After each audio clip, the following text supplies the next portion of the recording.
Glock 47. It's the new hotness, or is it? I don't know. Let's talk through it. So this Glock 47 is the newest addition to my stable of Glocks. I got it, I don't know, the other day. I shot it a little bit at work, like for a couple days, just shooting irons with it, making sure the gun functions. And then I went ahead and made a few changes to the gun. And as far as I'm concerned, this is basically the way that I want to shoot a Glock.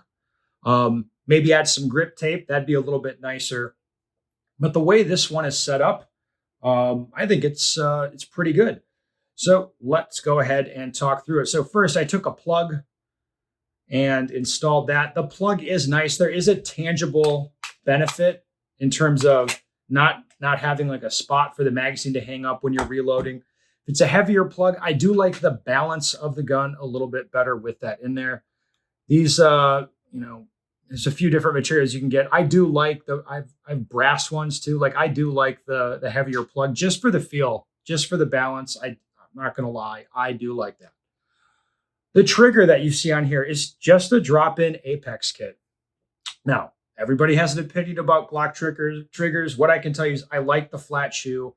I like the Apex stuff. It has been good for me. Let me pull up one here. Pull out another one here. Like this is I think the only gun I have that there's been a problem with the Apex stuff. And as you can see here, look at the safety on the trigger. Bummer, dude. Yeah, so the spring on that broke, and I have been a little bit too lazy to address it. I just don't play around with that gun so much anymore until I get that fixed. But that's the only problem I've ever had with the Apex stuff. I like the design of the shoe. The drop-in stuff is nice. I would say it's conservative. Like you're not doing anything crazy. I don't expect the reliability of the gun to change. So that's why I stuck in that Apex kit.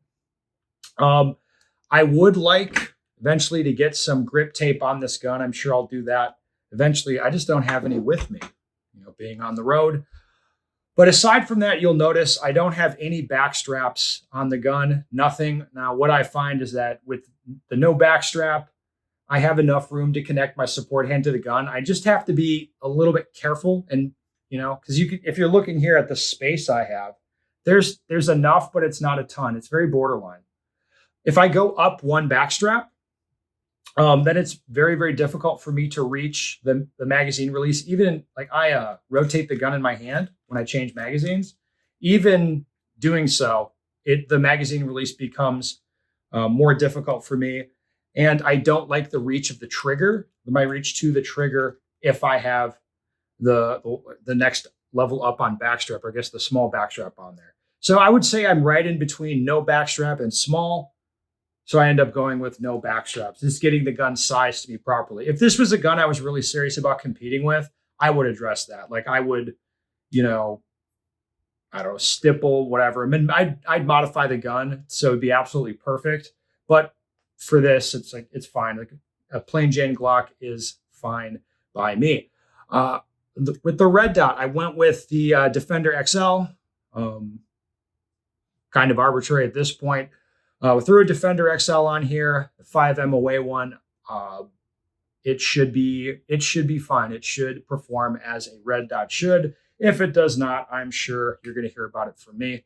The other thing that's on here is an Arise plate. Now, installing the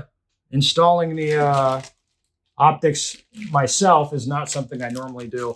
I use this kit from CH Precision. The torque wrench, the Loctite, the paint marker, the witness marks, all the shit. It's all right there. Was that kit overpriced?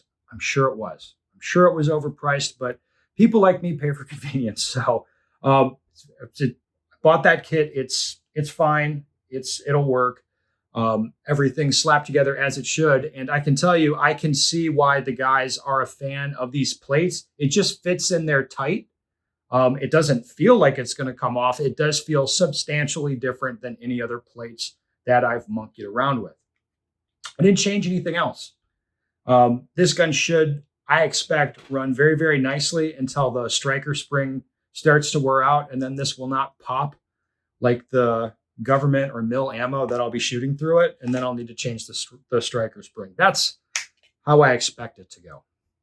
But there it is, the Glock 47 setup.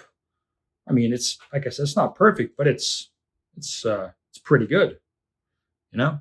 So I'll let you know how it goes.